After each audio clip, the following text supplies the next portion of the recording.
Il a été repéré au-dessus de la Caroline du Nord. Le Pentagone le suivait de très près et quand il est arrivé au-dessus de l'océan Atlantique, l'ordre a été donné.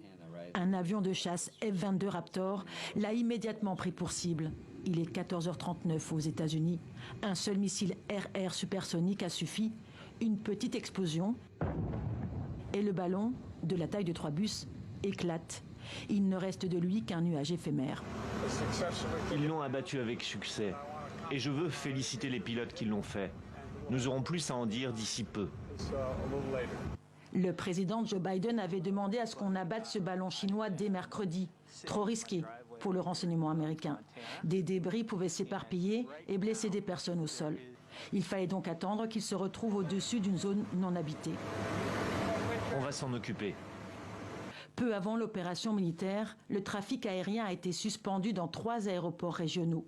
Sur les réseaux sociaux, des Américains avaient émis l'envie de le supprimer eux-mêmes. Un shérif avait dû les rappeler à la raison. Ce n'est pas la Lune, n'essayez pas de l'abattre, vos balles ne l'atteindront pas. Soyez responsables, ce qui monte redescendra, y compris vos balles. La marine américaine a dépêché un navire spécialisé au large de la côte Est. Washington espère récupérer des pièces pour en déterminer la nature. Pékin assure de son côté que c'est un aéronef civil destiné à des recherches météorologiques. Il aurait dévié de sa trajectoire. Après la destruction de son engin, le ministère chinois des Affaires étrangères s'est déclaré fort mécontent. Dans cette saga du ballon, il se réserve le droit de répondre.